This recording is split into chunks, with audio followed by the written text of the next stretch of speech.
Hey, what's up everybody? This is Superberg501 and today I want to go over what I think is going to be one of the most important parts of combat in Diablo 4, and that is monster families. And this is actually a part of Diablo 4 that we have a good amount of information on, and I think this is a system that is going to be built up more over time and is going to play a pretty massive role on the general combat of the game, and will continue to play a pretty important role as new content and seasons are added. And later in this video, we also get to go over how the monster family systems are actually going to play into very specific events that are going to be added into the game as future content. So first off, we get a little bit of information on how they're changing up monster families for Diablo 4, and we actually got this information all the way back in 2019. So to breathe new and realistic life into the world of Sanctuary, we're taking a fundamentally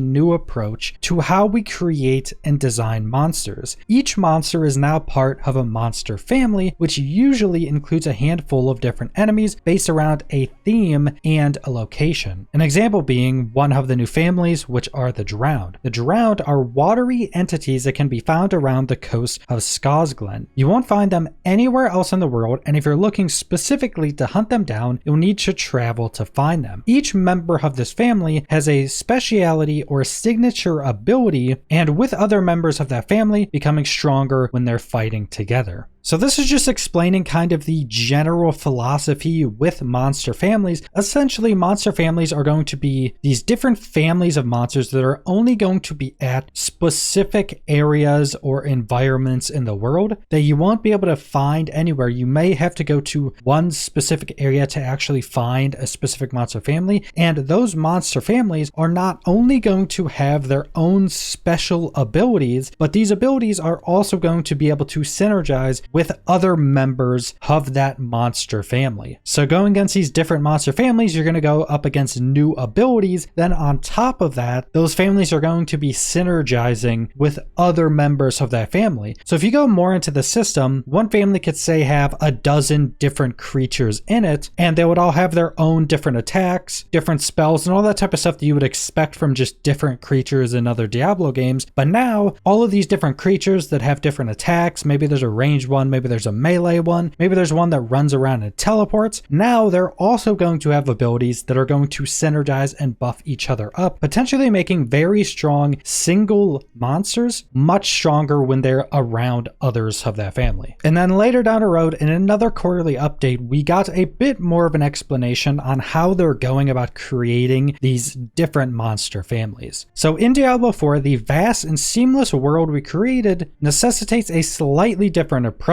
to world building and storytelling compared to Diablo 3. It requires building Sanctuary as a living, breathing character, especially through its creatures. Since we have everything from serene ocean cliffsides to the gaping maw of hell itself, what does that mean for the bestiary? Well, to fill those areas and make them feel real, we definitely needed to have more non-aggressive wildlife than in Diablo 3, but there will still be plenty of monsters to fight. Every monster has been reimagined, but in a darker, more gritty art style. We have lovingly crafted every creature you'll encounter from the ground up. That includes demons, NPCs, act bosses, and even the skittering creatures you crush underfoot. Though we still pay tribute to some hallmark gameplay such as fallen shamans or resurrecting other fallen, we have completely reimagined things in other places. To have these creatures feel more sophisticated and robust, we designed them in what we call monster families and archetypes. Each family has a different combat style and feel. For example, the Drowned has 5 members in various archetypes: Bruiser, Range Combat, Melee Combat, Swarmer, and Dungeon Boss. Each archetype plays a different role in combat. Swarmers strike in groups, making AoE attacks feel satisfying. Bruisers are larger monsters with high health values, which will make damage over time abilities feel good, and melee combat units act as shields by standing in the way of projectiles for their ranged counterparts. Situations like this provide the player with interesting positional dilemmas if they want to focus fire on ranged units. When adding all this together, each encounter with the Drowned will feel slightly different with regards to player positioning and choice of attack. And this is adding on to what we just went over. Not only are these families just going to have these different combat styles and different creatures in the family itself, but like I mentioned before, they're all going to have their own abilities, and they're also going to synergize with each other and also have abilities like buffs or other things of that nature that they use within their own monster family. So now all of these different combat styles are going to be able to be buffed in certain ways. So for instance, say you're going against the Bruiser, this really big tanky enemy that probably has a pretty high damaging attack if you happen to get close to them. And then imagine this specific monster family has some big buff that buffs everything around it from one of the other combat styles. Now this big Bruiser is even stronger, potentially changing up how you have to deal with every single combat style in that one monster family. Now there are a handful of different monster families that we know about, another one on top of the Drowned being the Cannibals, and I might go over all of the different families and all the information we have for those specific monster families in another video, because I want to keep this one as more of an overview of the system itself, because like we've already gone over in this video, a system like this will impact gameplay for any creature or enemy you're going to be facing in Diablo 4, and there can be compounding effects when going up into the end game, going against elite creatures and champion creatures that have also their own different affixes on them. And there's also been mention of monster families having their own specific affixes that can only roll on that monster family. So say if you go up against a champion of that family or an elite pack of that monster family, that maybe one of their affixes would be something that only that specific monster family could have on them, which would also add a lot more variety and potential challenge into fighting different enemies out in the world. Now, adding on top of that, it's also been mentioned that different enemies out in the world could potentially drop specific items more frequently. Now, this wasn't being talked about specifically when talking about monster families, but it was mentioned that different enemies could possibly, say, have a higher chance to drop boots, or this enemy could have a higher chance to drop this specific weapon. Now, I've only seen this mentioned once, and it was a couple years ago, so there's a potential that this idea has been thrown away, but the fact that different dungeons in Diablo 4 are also going to have a higher chance to drop specific item types,